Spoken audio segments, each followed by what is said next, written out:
Let's begin by getting your take on what I would characterize as a political storm engulfing Politico in the last couple of days. Talk to me about how this is being addressed and why the organization is in Trump and Musk's crosshairs right now. Well, I think Politico has for years had a business that is based, one, on advertising, free website, free newsletters. There's another part of Politico, when I was editor-in-chief, both in Europe and the US, that grew out very strongly for the publication. And that part is something called Politico Pro.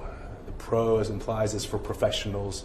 It is quite granular, looking at the nitty-gritty of policy, both in Europe and in the US. And governments, like private companies, subscribe to this service because they find it to be a valuable service. And there's competition for these kinds of subscriptions.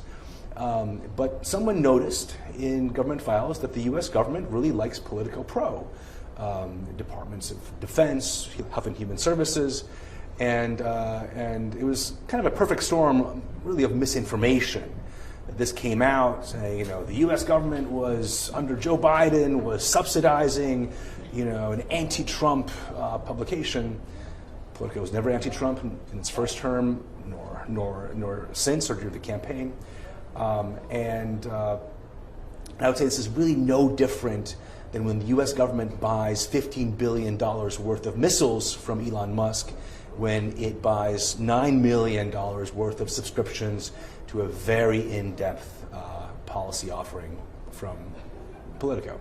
So Politico came forward and said that it had never received government funding, but as you say, these government agencies were subscribed to Politico Pro. So what's the actual figure? How much money did Politico receive in federal government funding as a result of those subscriptions?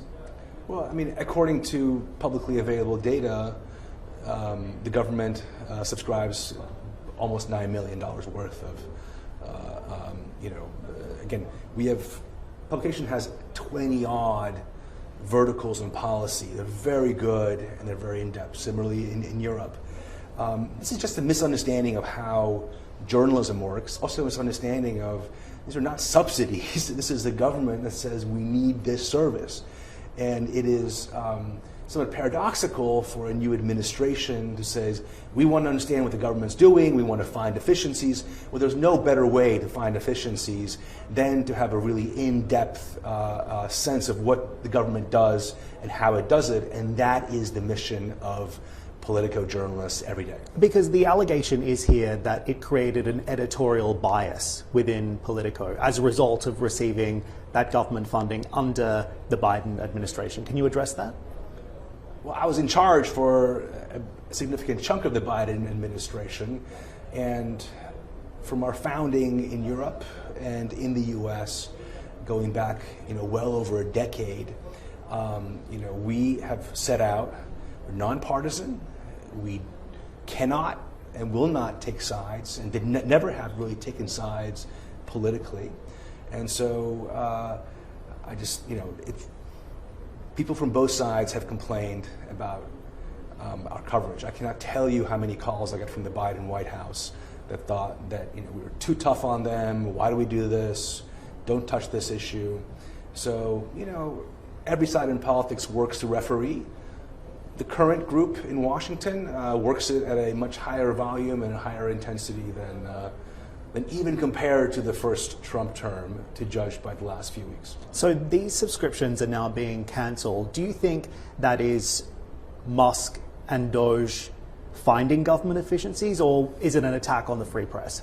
Well, so I don't know, because I'm not inside the executive suite at Politico anymore, but I'll tell you, the way that these subscriptions work, and these are different than a personal subscription to a newspaper. This is, you contract a service, you sign a contract for a year, usually 2 years.